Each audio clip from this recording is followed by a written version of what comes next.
tuned in to the Andrew Lawton Show. Chrystia Freeland says, oh yeah, we're on track to balancing the budget. Don't worry about those hundreds of billions of dollars. Tens of billions of Disney Plus subscriptions of deficits that the government has been racking up. We're on track to balance it by 2027, 2028. So she's convinced that in the next 7 years, we'll be at balance.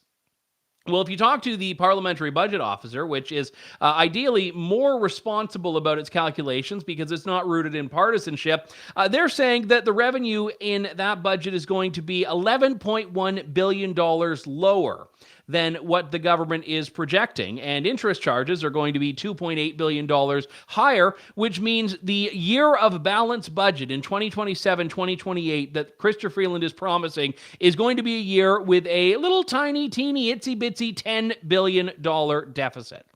A $10 billion deficit, or to keep with the trend here, that is a 83.3 million Disney Plus subscription deficit. My math's a little rusty there. You'll have to bear with me. Franco Terrazzano joins me on the line now, the federal director for the Canadian Taxpayers Federation. Franco, good to talk to you. How bad was this update in your view? Oh, it was really bad. You know, I was expecting it to be bad, but I wasn't expecting it to be this bad. And before we really get into the nitty-gritties, I have to address the opening segment off the top with the finance minister's gaffe, because there's also 4 points that all taxpayers need to remember when we hear this statement from Freeland. Number one, Freeland as a minister, her annual salary is just under $280,000.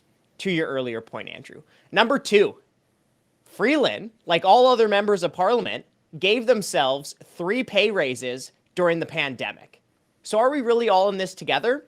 I don't think so. Point number 3, Freeland's talking about the increasing cost of living. Well, Freeland is making life more expensive in Canada with her tax hikes, carbon tax up, payroll taxes up, alcohol taxes up, and her crazy out of control deficit spending. Point number 4, and this ties into the fiscal update, we're hearing Freeland talk about finding household savings in her household budget, right? Disney Plus. Well, why can't you do that in the federal government budget? What taxpayers are actually paying her for? I want her to cancel the Government of Canada's Disney Plus subscription. I don't care what she does in her own household budget, and I'm not sure she's doing that. I mean, the obvious comparison is CBC, which is $1.4 billion a year, depending. 1.2 to 1.4. So I, as a Canadian taxpayer, would happily cut my portion of the CBC subsidy before I cut my Disney Plus or my Netflix or whatever else I'm subscribed to. Crave, maybe? Yeah, well, absolutely. And here's the thing, right? Leading up to this fiscal update, we heard Freeland talk about the government's fiscal restraint, how they're going to be spending with prudence. We didn't see any of that in the fiscal update. Here's what we saw. Somehow, Freeland is going to spend $20 billion over budget. Let me just read you the numbers. Let me break down the numbers here. In the April budget, Freeland said the government would spend $452 billion. Now in the fiscal update, 7 months later, Freeland says the government will spend $472 billion. So the math is simple here. Freeland is spending $20 billion over her budget. Now, this was a budget that she penned 7 months ago. And it's not like that budget in April was this extreme austerity budget. No. The government was going to spend $90 billion more compared to pre-pandemic and all-time highs, right? So she's overspending her own budget just 7 months ago by $20 billion, Andrew. Yeah, and I think that it's very important to note that we haven't seen many radical or at least unpredictable changes in the financial situation in that time. We've known where interest rates were trending. We've known where inflation was trending. So this was, I think, entirely foreseeable. Well, and here's another thing, too. You know, you've mentioned this, but I don't think taxpayers should buy the spin that the government is going to balance the budget in 2027. I mean, we'd love to see a balanced budget, but if you just look at the numbers, I don't think that is credible at all. Because as you mentioned, the Parliamentary Budget Officer released its budget projections only a few weeks ago. And it shows that in 2027, while Freeland's fiscal update is overestimating revenues by $11 billion, underestimating the interest charges on the government debt, by just under $3 billion.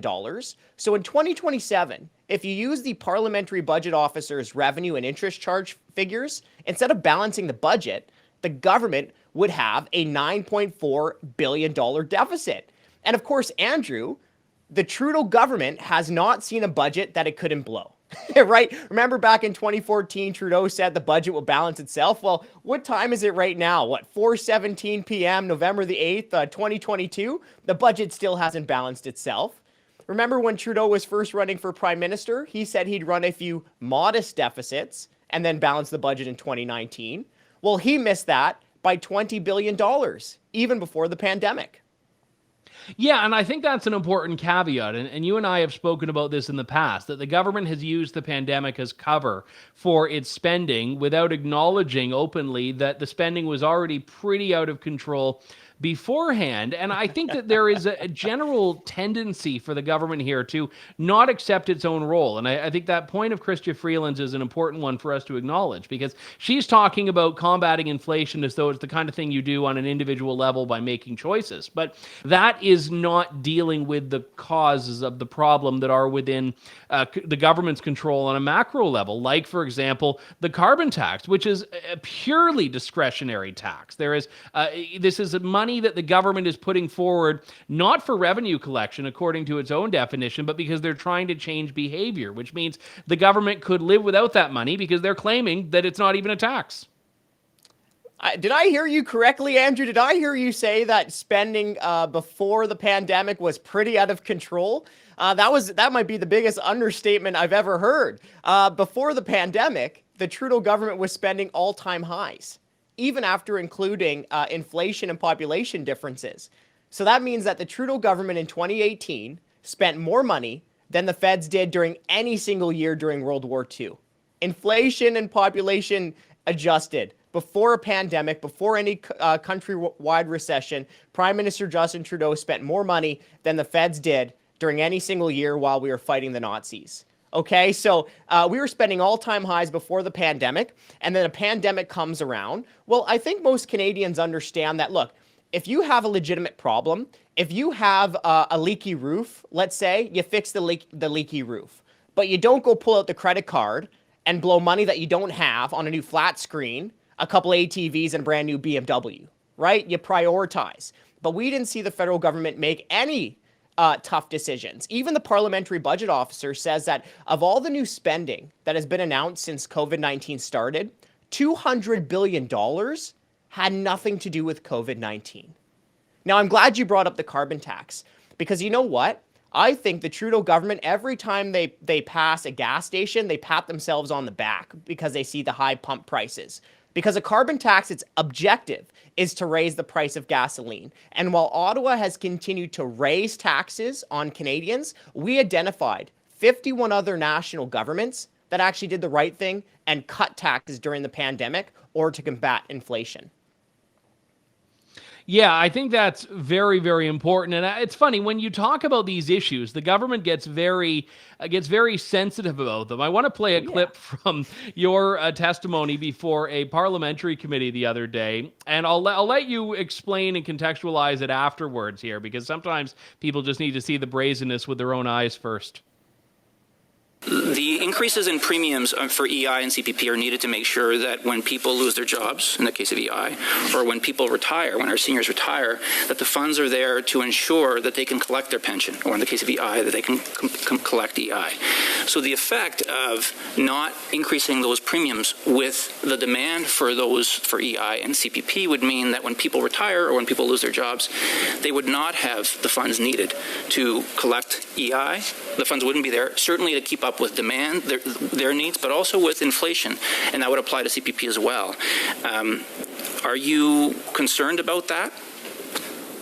What I'm so concerned about are so many Canadians who, in the private sector, just took it on the chin, for 2+ years, while the people who are supposed to be their representative gave themselves pay raise after pay raise after pay raise. And not just that, raise the carbon tax, raise payroll taxes, raise alcohol taxes, and then play word games with Canadians using magic math when the government's own independent budget watchdog shows that the cost of these tax hikes, like the carbon tax, is costing the average household hundreds of dollars this year, even after the rebates. I'm concerned with the tax hikes. I'm concerned that all of this burden is falling on those hardworking Canadians who lost their job during the pandemic, while members of Parliament gave themselves pay raises, while 300,000 bureaucrats received pay raises, while failing crown corporations gave out bonuses and pay raises during the pandemic. So I'm very concerned about the tax. Thank you very much. I've heard you. So I hear that you're not concerned about the pensioners and the EI recipients who wouldn't receive their funds. That's what I've heard you just say. It sounds to me like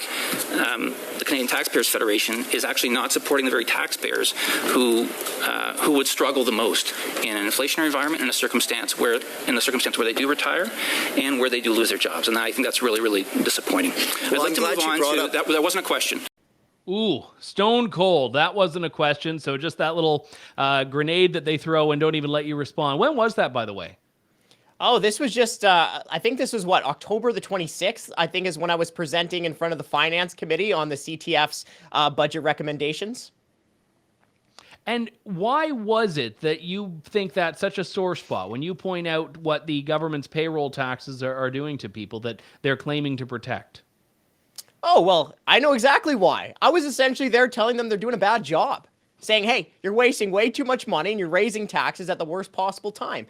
Andrew, remember, at these type of build the budget type meetings, these members of Parliament hear from hundreds of individuals and groups asking for more money. Well, I was there on behalf of the Canadian Taxpayers Federation telling them to spend less money, telling them to stop wasting money. So I told them, hey, stop spending $8,800 on a sex toy show in Germany. Yeah, that happened.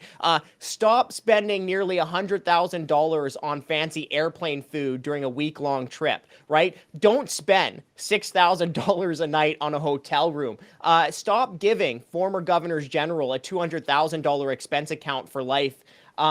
Stop taking pay raise after pay raise after pay raise while the people that you're supposed to represent struggle through a pandemic. And, stop giving buckets of cash to big corporations. Like, no more announcing $295 million for the Ford Motor Company or more than $300 million, for Bombardier. So I was essentially there saying, hey, you guys are doing a bad job. You're wasting money like crazy and you're raising taxes, making life much more difficult for so many Canadians. So that's why they're getting a little, or trying to get a little feisty with me. I just have to point this out. I just got a push notification on my phone because the markets closed, of course, half an hour ago. And for the Wall Street Journal, costs tied to Disney streaming service weighed on earnings, even as theme parks brought in record revenue. Shares fell 6% after hours. Look at what she's tanking the Disney share price by telling Canadians to get rid of their Disney Plus subscriptions. Franco Terrazzano, Federal Director of the Canadian Taxpayers Federation. Always a pleasure. Hope they invite you back to Parliament soon.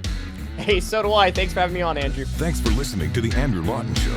Support the program by donating to True North at www.tnc.news.